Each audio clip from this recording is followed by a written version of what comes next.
Luego, los peores errores de la historia.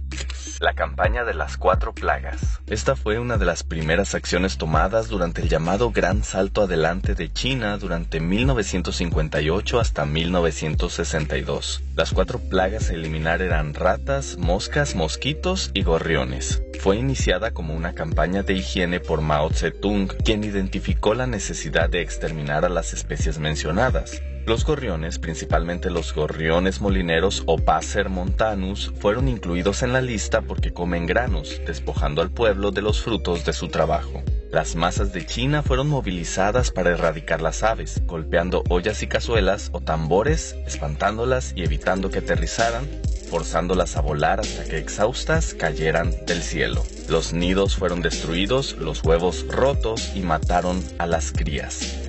Junto con otras aves, los gorriones fueron cazados con armas de fuego, lo que resultó en la casi extinción de tales aves en China.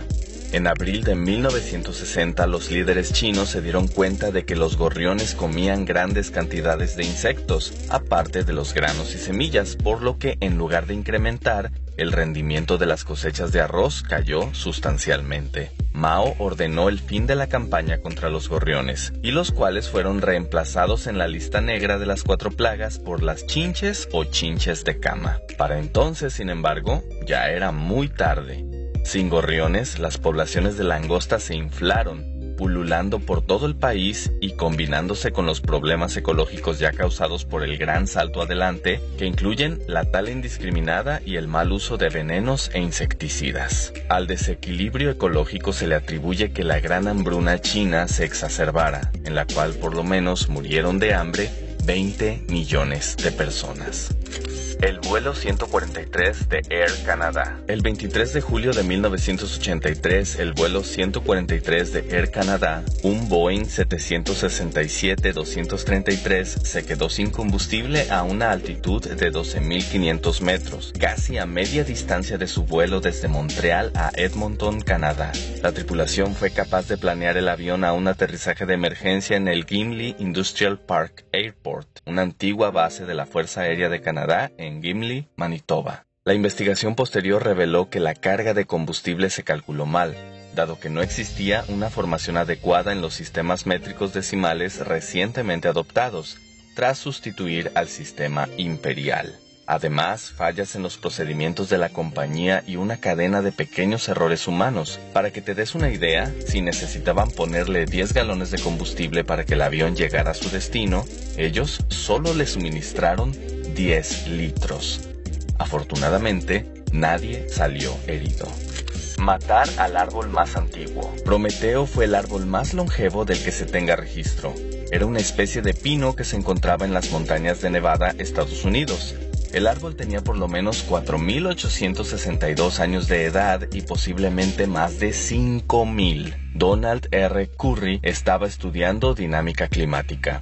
Al investigar esta especie de árboles, se dio cuenta de que algunos eran bastante viejos, algunos de ellos excediendo los 3.000 años de edad. Para datar el árbol con más precisión se necesitaba extraer muestras del árbol con una broca especial, pero Curry no había sido capaz de obtener una muestra que satisficiera las necesidades de la investigación. Hasta aquí todos están de acuerdo, pero en adelante esta historia tiene varias versiones, algunas culpando al joven investigador y otras al personal del servicio forestal encargado del área de la decisión de talar y seccionar el árbol. No se sabe por qué la muestra del núcleo no pudo ser obtenida. Una versión afirma que su broca se rompió o atoró y que no pudo sacarla y que tampoco podía obtener otra antes del fin de la temporada. El caso es que haber talado un árbol que varias personas del lugar ya sabían que era único y el más antiguo de todos los de ese bosque, conllevó a matar al organismo más antiguo que se haya conocido hasta el día de hoy. El desastre del lago Peignor. El lago Peignor en Luisiana era un cuerpo de agua dulce de 3 metros de profundidad, popular entre los deportistas. El 20 de noviembre de 1980, un pozo petrolero de la compañía Texaco Oil taladró accidentalmente el interior de una mina de sal debajo del lago. iniciando una cadena de eventos que convirtieron el lago de agua dulce a agua salada, con un profundo hoyo. El remolino resultante succionó la plataforma de perforación, 11 barcazas, muchos árboles y 260,000 metros cuadrados del terreno circundante. Entró tanta agua dentro de esas cavernas que el flujo de un canal que usualmente vaciaba el lago hacia una bahía cercana se revirtió, por lo que el agua del mar comenzó a circular por él, convirtiendo al canal temporalmente en una ensenada. Este flujo invertido creó por algunos días la cascada más grande del estado de Luisiana con 50 metros, mientras que el lago se rellenaba con agua salada del canal y la bahía. El agua que entraba dentro de la mina desplazó el aire de su interior, el cual salió a presión por las entradas verticales de la mina, creando géiseres de 120 metros de altura.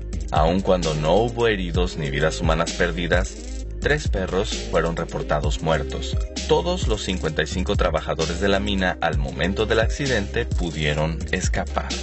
Lente imperfecta del Hubble. Inmediatamente después de su lanzamiento se conoció el más serio e infame defecto óptico llamado aberración esférica. Fue causado por el mal funcionamiento de un dispositivo de medición usado durante el pulido del vidrio. Como resultado, el Hubble no podía alcanzar la mejor calidad de imagen posible, al grado de que los telescopios en la Tierra funcionaban mejor en muchas formas. Aun cuando fue probablemente el espejo con el diseño más preciso jamás construido, con variaciones en su curvatura que no debían exceder los 10 nanómetros, en el perímetro era demasiado plano en unos 2200 nanómetros. Durante la primera misión de servicio que le dieron en 1993, un equipo de astronautas efectuaron las reparaciones necesarias para restaurar el telescopio a su debido nivel de desempeño. La Operación Cuttege fue una maniobra táctica que completó la campaña de las Islas Aleutianas. El 15 de agosto de 1943, fuerzas militares aliadas desembarcaron en la isla Kiska, que había estado ocupada por las fuerzas japonesas desde 1942. Los japoneses, sin embargo, habían abandonado secretamente la isla 2 semanas antes, por lo que los desembarcos aliados no encontraron resistencia. A pesar de eso, después de 2 días con una densa niebla y en un estado de total confusión, las fuerzas estadounidenses y canadienses se confundieron la una a la otra con el enemigo. El breve tiroteo dejó 32 muertos con unos 50 heridos en cada bando y 130 heridos por pie de trinchera. 191 soldados desaparecieron durante la estadía de 2 días en la isla y se presume que murieron debido al fuego amigo, las trampas o por el medio ambiente. El desastre de Bhopal es ciertamente el peor desastre industrial del mundo. Union Carbide, una fábrica norteamericana de productos químicos, tenía una planta de pesticidas en la India en 1984, a la cual se le fugó un peligroso gas matando 16,000 personas de un pueblo cercano. Se debió totalmente a negligencia por parte de la administración de Union Carbide.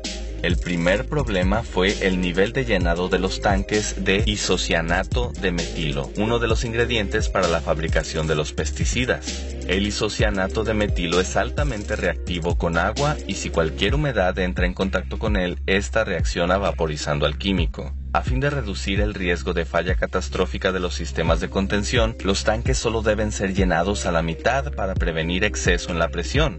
Los tanques fueron llenados hasta casi 80 o 90% de su capacidad.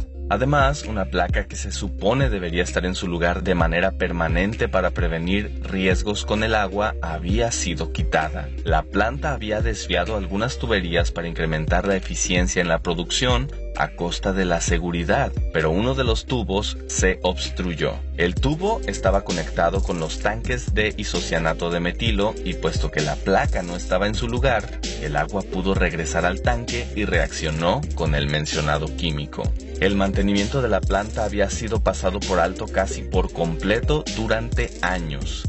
Había sensores que no funcionaban bien y no fueron reparados. En fin, el estado general de la fábrica era absolutamente malo.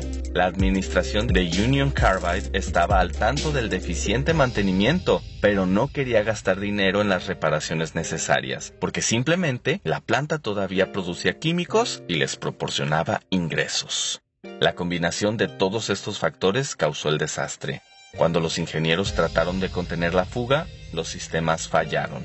Cuando trataron de quemar el químico conforme saliera de la chimenea de la planta, el quemador falló. Cada medida de contención posible falló por culpa de la avaricia de Union Carbide. Se liberó un gas pesado que escapó de la planta y cayó como una niebla baja sobre el valle en que estaba Bhopal. Literalmente afectó a cada persona del área. Nadie estaba a salvo de ella. Fue horrible y pudo ser prevenido.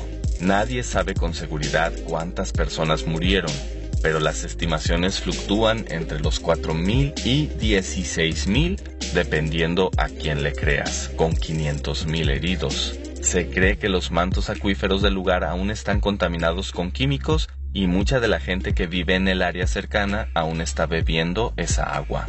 La India se arregló con la fábrica con solo $450 millones y no tuvo que limpiar nunca el área. La explosión de Halifax. En la mañana del 6 de diciembre de 1917, el barco carguero francés Mont Blanc llevaba municiones de Nueva York a través de Halifax para llevarlo en última instancia a Bordeaux, Francia. Mientras iba por el puerto de Halifax, chocó contra el buque noruego SS Imo.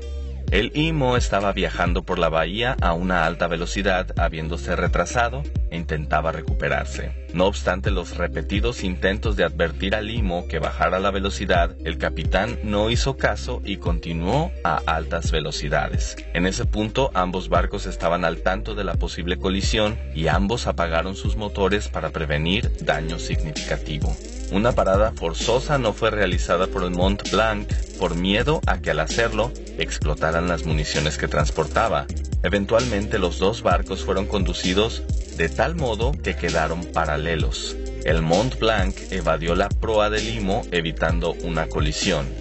El Imo, quién sabe por qué, decidió ir en reversa causando que su proa se meciera contra el Mont Blanc. El daño inicial no fue severo.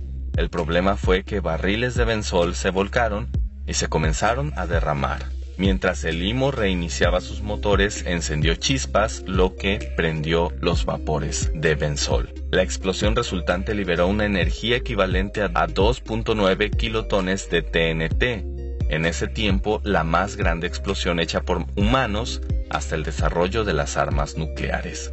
La explosión borró todas las estructuras cercanas, destruyendo completamente la comunidad de Richmond, matando alrededor de 2,000 personas y dejando lesionadas a otras 9,000. Fue una explosión tan poderosa que terminó generando un tsunami, el cual barrió una población de nativos que vivían en Tops Cove. Los pedazos del Mont Blanc fueron dispersados viajando kilómetros más allá del área del lugar de la explosión. Se dijo que su cañón principal viajó 6 kilómetros al norte. Fue tan fuerte que la explosión pudo ser oída a casi 160 kilómetros de distancia. Todo porque el capitán del Imo estaba un poco impaciente ese día. La batalla de Caránsebes. Diferentes porciones de un ejército austriaco que andaban en busca de fuerzas del Imperio Otomano dispararon la una contra la otra por error, causando mucho daño. La batalla tuvo lugar en la noche del 17 de septiembre de 1788.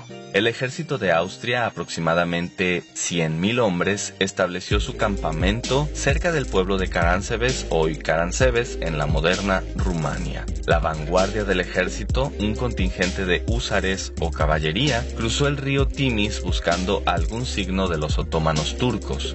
No había ninguna señal del ejército otomano, pero los húsares corrieron hacia un grupo de gitanos que ofrecieron vender a los cansados soldados un tipo de bebida alcohólica llamada schnapps. La caballería compró el schnapps y comenzaron a beber. Después de eso, la infantería cruzó el río. Cuando vieron que había una fiesta, demandaron alcohol para ellos también. Los húsares se negaron a darles nada y ya ebrios improvisaron fortificaciones en derredor de los barriles. Comenzaron a hacerse de palabras y un soldado le disparó a otro. De inmediato, los húsares y la infantería comenzaron a combatir unos contra otros. Durante el conflicto, algún infante empezó a gritar «¡Turcos! ¡Turcos!». Los húsares huyeron del lugar creyendo que el ataque del ejército otomano era inminente. La mayoría de la infantería huyó también. El ejército incluía italianos de Lombardía, serbios, croatas y austriacos, además de otras minorías, muchas de las cuales no entendían a las demás. Aunque no está de acuerdo cuál de estos grupos lo hizo, dieron la falsa alarma y los demás huyeron. La situación empeoró cuando los oficiales, en un intento de restaurar el orden, gritaron "Halt, halt", que significa detenerse. Pero los soldados que no sabían alemán entendieron "Allah, Allah". Al cruzar la caballería por el campamento, un comandante creyó que se trataba de un ataque de la caballería otomana y ordenó el fuego de artillería. Mientras tanto, todo el campamento despertó por los ruidos de la batalla y en lugar de esperar a ver de qué se trataba, huyeron. Las tropas disparaban a diestra y siniestra creyendo que los otomanos estaban por todos lados, cuando en realidad le estaban disparando a sus propios compañeros. El incidente escaló a tal punto que el ejército entero emprendió la retirada de su enemigo imaginario, y José II, emperador del Sacro Imperio Romano Germánico, fue tirado de su cabalgadura, cayendo a un pequeño arroyo. 2 días después, el ejército otomano finalmente llegó. Encontraron 10.000 muertos y soldados heridos, por lo que fácilmente tomaron Karansebes. Matar al emisario de Gengis Khan. Quizá recuerdes esto de mi video sobre Gengis Khan y los mongoles. Gengis Khan quería pactar con el Shah del Imperio Corasmio, lo que es más o menos Persia o la moderna Irán en la actualidad, a fin de recabar recursos para su guerra con China. El Shah no confiaba en las intenciones del tratado comercial de Gengis y masacró a su emisario. Obviamente esto enfureció a Gengis Khan, conduciendo a la invasión mongola del Imperio Corasmio primero y después del resto de Oriente Medio, resultando en la completa destrucción de tal reino y de toda la región. Millones de muertos y la eventual quema de Bagdad, una de las más grandes ciudades del mundo y gran repositorio de conocimiento. Esto debió cambiar el curso de la historia del mundo. En aquel tiempo el mundo islámico era muy rico y educado. Tenía grandes ciudades, excelentes científicos y artistas, y en general eran tolerantes con otras culturas, especialmente si los comparamos con la Europa de esa época. Todo eso fue quemado hasta sus cimientos. Bueno amigos, pues yo soy DJ/20 y te agradezco que hayas visto mi video. Si te gustó, no olvides darle like. Te recuerdo que pienso hacer un video de preguntas y respuestas, así que te invito a que me escribas aquí una pregunta que quieras hacerme. Si realmente te gustó este video, te invito a que lo compartas. Recuerda que compartir la cultura no te la quita, sino que te hace sabio. Yo soy DJ/20 y nos vemos en el próximo video.